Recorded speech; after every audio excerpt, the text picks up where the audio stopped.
My dearest Channel Frederator overlords, happy October, which means it's almost time to say happy Halloween. I thought for my episode pitches this month that I would try to cover a topic that was in theme to the season. Perhaps I could cover The Nightmare Before Christmas? Those episodes are always fun. You know, funny thing, I've yet to do an episode where I got to talk all about my favorite Disney character of all time, Oogie Boogie. And if anybody has ever bothered to check out my social media under the username R2 Ninja Turtle, it's no secret that I have an unhealthy obsession with Oogie Boogie. So, Channel Frederator, I think I'm due for an Oogie Boogie episode, don't you think? What do you think of me doing an Oogie Boogie episode? I think I should talk about Oogie Boogie. Can I talk about Oogie Boogie? I'd like to talk about Oogie Boogie. My pictures of this month are 1 Oogie Boogie, 2 Oogie Boogie, or 3 Oogie freaking Boogie. Which topic should I cover? Greetings, Oogie Boogie, Oogie Boogie, Oogie Boogie, Oogie Boogie, Oogie Boogie.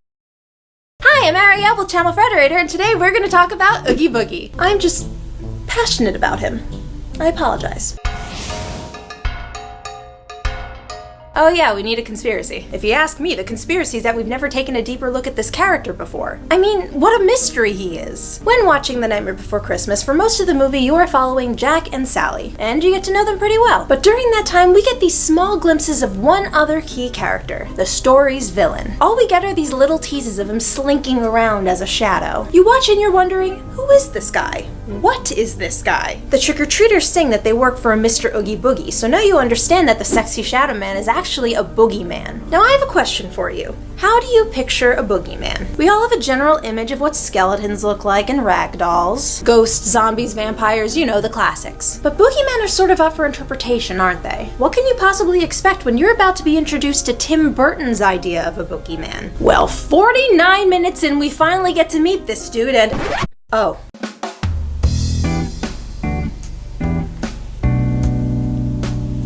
He is a beautiful 10-foot-tall, deep-voiced, giddy, confident, glow-in-the-dark burlap sack filled with snakes and bugs with a blacklight aesthetic and a gambling problem. I'm in love. He crashes the movie with this big show-stopping Cab Calloway-style musical number as he torments the one and only Santa Claus. Awesome. Problem is, it's the freaking third act at this point, so we can't exactly expect much from here. We got a movie to wrap up. He gets a song, he gets to be sinister for roughly 4 more minutes of screen time, he gets a short fight with Jack, and then he's through. What am I getting at here? I'm saying that we never have the chance to get to know him like the other characters. Sure, we understand the basics, that he's the boogeyman, he's full of bugs, he has this casino thing going on, he's into legs, torture, and he wants to eat Sandy Claus. But we're still left with all these unanswered questions. What is a boogeyman? Is he the only one of his kind? Is his design based on Tim Burton's imagining of a boogeyman, or is it based on some larger lore? Why is he a burlap sack full of bugs? Where did this design idea come from? Why is his lair a casino, and why is it located under a treehouse full of children? Why and how does he turn into a shadow? What is this vacuum breath ability he has? Where did he come from? What is his deal? There's all this suspicious missing information, but screw it, I'm still gonna swipe right because it's so hard to find a good monster boyfriend. By the way, y'all think monster boyfriends are trending now? Dude, I invented that term when I asked my mom if I could marry Bowser when I was 4. Bowsette.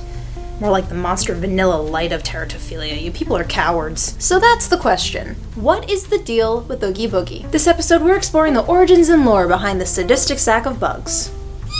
Everybody's got a backstory, and so does Oogie. Allow me to explain. It turns out that in the Game Boy Advance video game The Pumpkin King, which is a prequel to the movie, it's revealed that the boogeyman used to be the leader of his own holiday, Bug Day. You've never heard of it because it's been long forgotten and no one celebrates it anymore. I have no idea why a Bug Day would exist, but whatever, apparently everything has a day. So Oogie leaves his world to go find somewhere else to take over, and he comes across Halloween Town. He decides this suits him well enough, so he infests the whole town with bugs and tries to rename the holiday Crawloween. He causes havoc, Jack saves the day, yada yada. Most fans speculate that Oogie lives outside of Halloween Town because he was exiled. Why? The Halloween Town citizens scare for fun. You know, life's no fun without a good scare, that's our job but we are not mean. Oogie's way of scaring, as you can tell just by looking around his dungeon-like torture chamber of a lair, his approach is certainly more on the mean side. Not only does he scare, he scares to death. So, okay, what the heck is a boogeyman? Let's try and figure out where my homicidal husbando got his simplistic yet unique character design. Oogie wasn't in the original Nightmare Before Christmas children's story. He was first drawn out by Tim Burton when they were preparing to make the movie because they wanted an antagonist. Looking at this drawing, he didn't go through many changes from there to the final product. How did Tim Burton decide to go in the direction of the worm that walks trope? Do you think this is a brainchild that spawned out of nowhere? Or did he do research on the general consensus of what a boogeyman is before he gave it his own signature signature Burton-y style. See, depending on where you go in the world, absolutely everyone has a different image in their head of what the boogeyman is supposed to be. It varies from culture to culture, person to person. However, the one common trait that the boogeyman will have in any form is that he exists to punish bratty little children. He is what parents warn kids to look out for, because if you're a shit kid, he's probably going to come after you, steal you away to someplace scary, and then probably eat you. These characteristics don't seem to go ignored in the film. He's got kids running errands for him, feeding him like it might save their butts to keep him satisfied with other meals. They go out and do the kidnapping, and then they send their victims down to get tortured and then eaten in a snake and spider stew by the Oogie Boogie Man. You think when they're not kidnapping Santa, they're kidnapping other kids? The pipe is kind of small. Wow.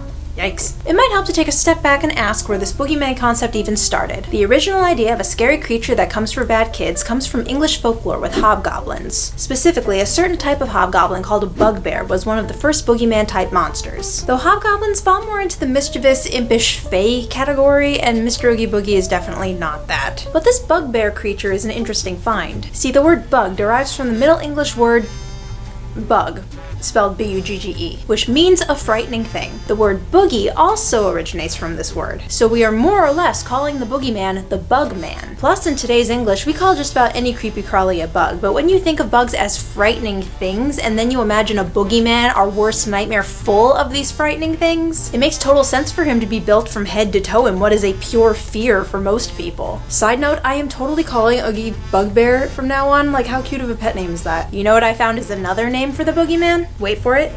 The Sack Man. Yeah, in a lot of countries, he's supposed to be a fictional man that comes to your house and takes the naughty kids by throwing them into a sack. There was nothing I could find where they believed that the monster was the sack itself, but he is literally the Sack Man. How cool is that? It makes so much sense. Also, one more, I'm like not kidding when I say that almost every culture ever has its own unique lore on this topic, but one interpretation that I feel like I have to mention due to relevancy comes from the mythology of the Native American Choctaw tribe. Their version of the boogeyman is named, bear with me, Nalusafalaya?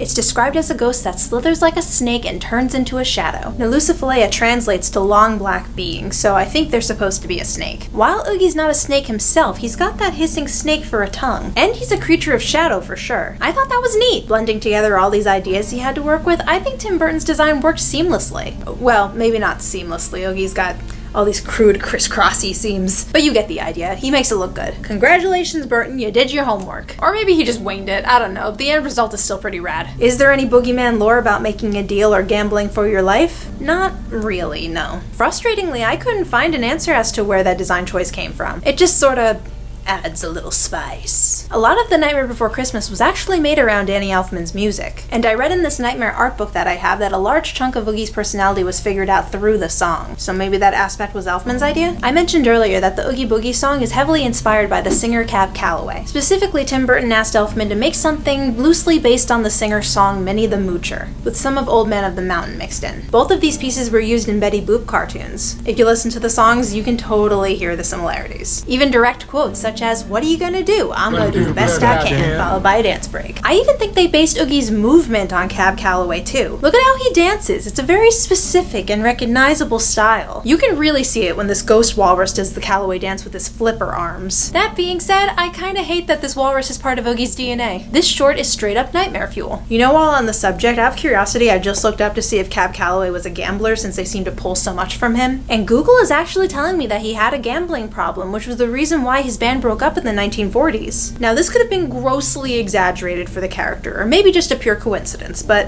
interesting. You know, it's what's inside that counts, right? And I want to know how Bugbear over here functions. I used the term the worm that walks earlier, which is a brand of character that is completely made up of bugs. Think of it like that concept when there's two kids stacked on top of each other and then they put on a trench coat to pass off as an adult. It's that, but with bugs. His body is canonically made up of 12,000 bugs, which I assume works as some kind of colony or swarm. The theory is that Oogie runs on a hive mind. In fiction, a hive mind is where a group of two or more share the same brain. In real life, coincidentally found in bugs, like bees, wasps, and ants, hive minds happen through the release of pheromones. A queen bee, for example, decides on what the whole colony should be doing. So let's say if there's danger, she'd release a warning pheromone to get the whole hive riled up to go target that nearby enemy. It's her calming pheromone that keeps the bees huddled together in their swarms when the whole group flies around. So imagine hypothetically if a synchronized swarm of 12,000 bugs were doing their thing, and then someone caught them all and Oogie's thick burlap sack body. And then the queen decided to roll with it by puppeting it with her colony. In a silly, cartoonish way, it works. Bug colonies, even while following the queen's decision, still work as a society with a division of labor. Some bugs are working on the arms, the feet, the mouth, the eyes, that one snake is working as the tongue. But if the queen, or maybe the king in this case, wants them to dance, the whole body dances. If the king bug wants to go tickle the foot of a dismembered leg, everybody gets horny. People have started to call the last surviving Oogie Boogie bug, the one that Santa stomps on, his brain bug, which is probably his top tier bug that controls the rest of the body. I couldn't figure out if this was canon or if it was some fan thing that spread around, but what makes more sense to me is that it might be one of the lower ranking bugs. This is only because across all continuations of The Nightmare Before Christmas, Oogie has been brought back to life again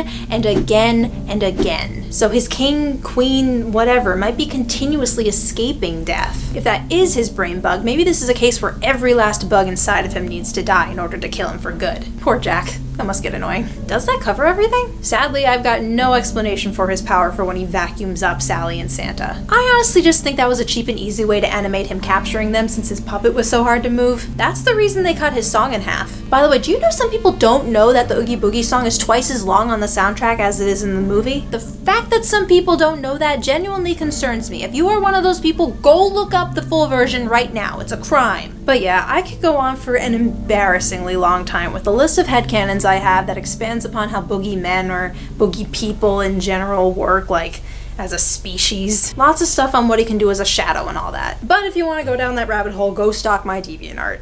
For God's sake, don't check Tumblr. A good pair of legs with some stripy socks usually gets him going. Oh, you were talking about the conspiracy! What was the conspiracy again? Alright, look.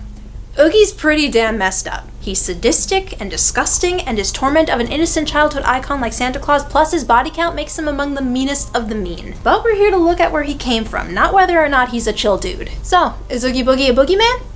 Yes. Are his origins murky? Yes, but he's still my favorite, and I'm in charge of the ratings here, so 10 pairs of dice out of 5. My thirst is real, don't at me. In case you forgot, my name is Arielle, also known as R2 Ninja Turtle on the rest of the internet. Thank you as always for listening to me ramble, especially today, because in case it wasn't totally obvious, I love Oogie Boogie! And, in the less creepy way, Frederator loves you. Stay spooky.